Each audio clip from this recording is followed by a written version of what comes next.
আল্লাহ রাসূল সাল্লাল্লাহু আলাইহি ওয়াসাল্লাম রাগ কমানোর কিছু পদ্ধতি আমাদেরকে শিখিয়েছেন। দুই সাহাবী ঝগড়া লাগলো, কথার পিঠে কথা, কথার নাম লতা। ঝগড়া করতে করতে এক সাহাবী রেগে মেগে আগুন।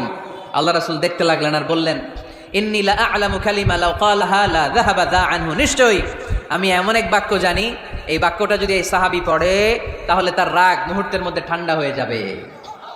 ওই সাহাবী বলল, ইয়া রাসূলুল্লাহ, বাক্যটা কি আমারে শিখিয়ে দেন, আমি চাই আমার রাগটা যেন থেমে যায়। আল্লাহর রাসূল বললেন, তুমি পড়ো আউযু বিল্লাহি মিনাশ শাইতানির রাজীম। সবাই পড়েন, আউযু বিল্লাহি মিনাশ শাইতানির রাজীম। তাহলে রাগ কমানোর দোয়ার নাম কি?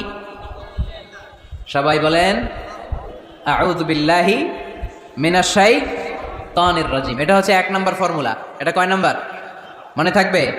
রাগ আসলে এই দোয়াটা পড়বো, মুহূর্তে রাগকে ঠান্ডা করে দিবে কে? 2 নম্বর ফর্মুলা হচ্ছে, বেশি রাগ চলে আসলে আপনি চুপ থাকবেন। Keep coed, keep silent, cool down, relax করেন, থামেন।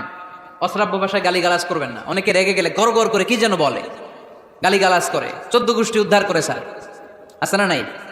না, এই গালিগালাজ যখন কন্টিনিউ করবেন আর বাড়তে থাকবে আপনার রাগ। আপনি একটু থামেন, stop, relax and keep quiet. ইদা গাদিবা আহাদুকুম ফালিয়াসকুত, বলেছেন মুহাম্মদ সাল্লাল্লাহু আলাইহি ওয়াসাল্লাম। তোমাদের কেউ যখন রেগে যায়, সে যদি রাগ থামাতে যায় সেজন্য চুপ থাকে, সেজন্য কি থাকে? তাহলে বেশি রাগ আসলে কি গালিগালাজ করবেন, চিল্লাফাল্লা করবেন, 14 গোষ্ঠী নিয়ে গালি দিবেন? কি করবেন? চুপ থাকবো। কি থাকবেন?